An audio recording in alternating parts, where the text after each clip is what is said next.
I take the opportunity of now inviting Mr. Krishna Yogi, the speaker for the day. Thank you, Krishna. I'll introduce him briefly to you guys. He is a postgraduate in financial engineering from the National University of Singapore, and he has done his engineering program from Actors. 2006. Krishna gives me a hint that I must tell all of you he's pretty much young to be a speaker here, but I don't the depth of his thoughts, I'm quite sure is going to take all of us to the state of happiness. Yeah, of course. And Krishna has been doing a bit of quant trading on his own, even without having sort of a background in technical analysis, and he bumped in at some point in time, and a sort of debate that usually arises around me happened again.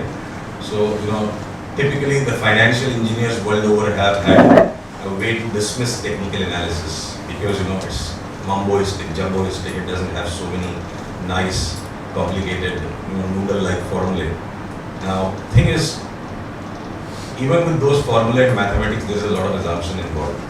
And the best ideas to trade in the markets are essentially from within the classical technical literature. So, I can't claim I have won the debate yet, it rages between him and me. But one outcome so far is that one financial engineer has started pursuing a CMT course now. So that's less than a rare thing. And with this, I'll pass over the proceedings of the day to Krishna. Please tell us more about yourself and feel free to take the as you like. First of all, before beginning, I have to thank. Is it audible? Yeah.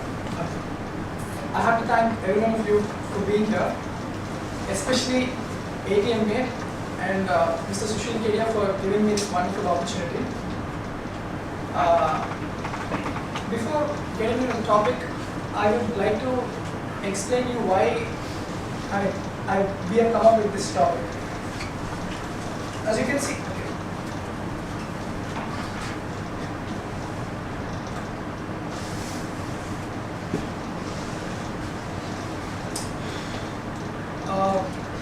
the brief summary would be, we are going to discuss the pace trading, which all of you must be knowing, just taking new stocks and taking the spreads and all that, but looking at a different angle altogether. This is primarily looking from a statistical or quantitative angle with respect to the technical angle that you've been all looking at. And somewhere in the middle of the presentation, I will sort of draw a picture, similarity between the technical as well as quantitative, so that it's easier for you to appreciate the reason why we have this. Okay. Yeah. Okay. The topic is pace trading, obviously. In its most basic version, as all you know, pace trading is essentially going long on one shot and going short on the other. And here and there I put some basic concepts.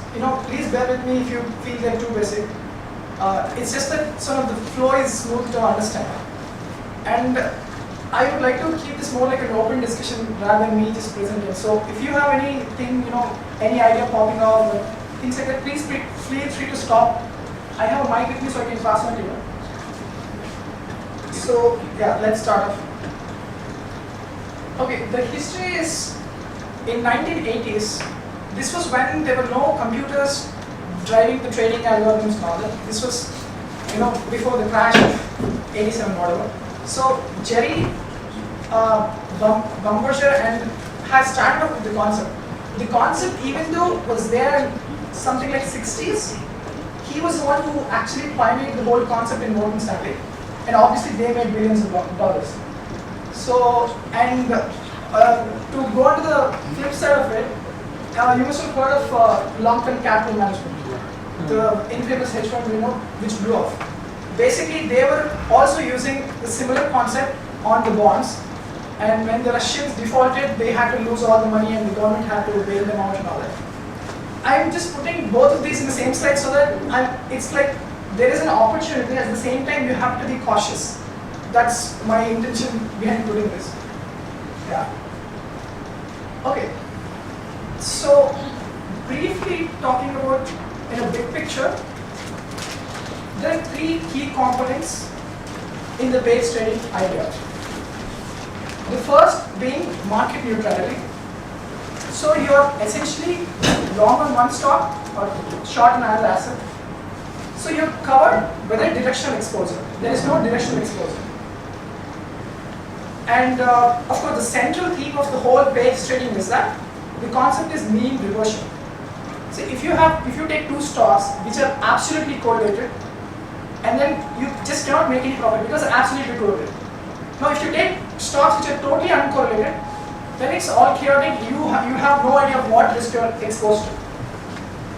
So the idea is sort of try to identify the long-term mean and then see for any fluctuations in this long-term mean, and then try to capture the short-term fluctuations compared to long-term mean. So the concept being mean reversion. We'll get into this in depth later, but that is the core concept of base trading.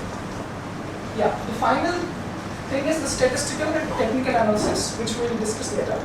Basically, what are the tools that we use and explore to identify these opportunities? Those are the concepts there. Okay. Before going to the market neutrality has three concepts, as you can see. The first thing being the exposure neutrality, as in you take the same amount of stock, market cap, the volume, dollar volume, and then you have to hedge them. You don't have to, it's not like options trading wherein you take a delta or something, it's just the plain hedge, the delta is one.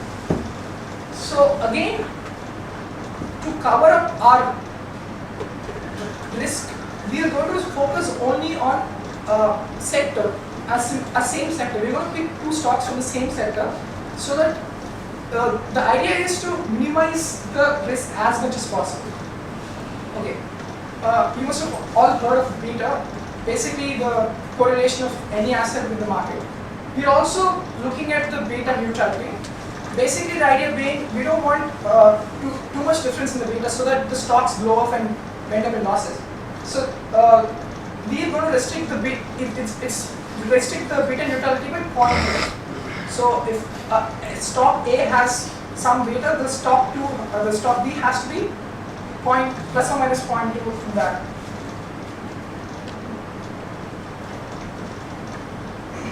Okay, like I explained, mean reversion is essentially identifying the short-term fluctuations from the long-term mean and making a bet on that, making a bet that they are going to revert to the mean.